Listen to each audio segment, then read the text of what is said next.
ICC test চ্যাম্পিয়নশিপের সিরিজে পাকিস্তানকে হোয়াইট ওয়াশ করেছে বাংলাদেশ। রাওয়ালপিন্ডিতে একে একে দুই টেস্টে পাকিস্তানকে হারিয়ে বাংলাদেশের সামনে এখন ভারত। ভারতের বিপক্ষে বাংলাদেশের সিরিজটা শুরু হবে আগামী ১৯ সেপ্টেম্বর থেকে। ১৯ সেপ্টেম্বর ভারত বাংলাদেশের প্রথম টেস্ট ম্যাচটি শুরু হবে চেন্নাইয়ের চিদাম্বরম স্টেডিয়ামে। পাকিস্তানকে বাংলাদেশ দল হোয়াইট ওয়াশ করার পর অনেকেই বলছে ভারতের বিপক্ষেও দুর্দান্ত কিছু করবে বাংলাদেশ।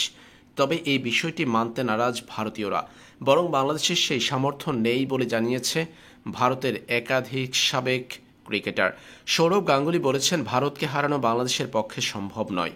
এবার দীনেশ কার্তিকও সেই সাথে সুর মিলিয়েছেন। বাংলাদেশকে হারাতে ভারতের ব্যাগ পেতে হবে না বলে জানিয়েছেন দীনেশ কার্তিক। বাংলাদেশ ভারত সিরিজকে সামনে রেখে তিনি বলেন, ব্যক্তিগতভাবে আমার সেটা মনে হয় না। ভারতকে ভারতের মাটিতে হারানো বিশাল এক চ্যালেঞ্জ। বাংলাদেশ পাকিস্তানে ভালো খেলেছে, কিন্তু আমার মনে হয় না বাংলাদেশকে হারাতে ভারতের তেমন সমস্যা হবে। বাংলাদেশের বিপক্ষে হেসে খেলেই জিতবে ভারত, এমনটা মনে করছেন দীনেশ কার্তিক। বাংলাদেশকে হারাতে খুব বেশি ব্যাগ পেতে হবে না বিরাট কোহলি, রোহিত শর্মাদের। এই সিরিজ ভারত জিতবে বলে মন্তব্য করেছেন সাবেক ভারতীয় এই ক্রিকেটার।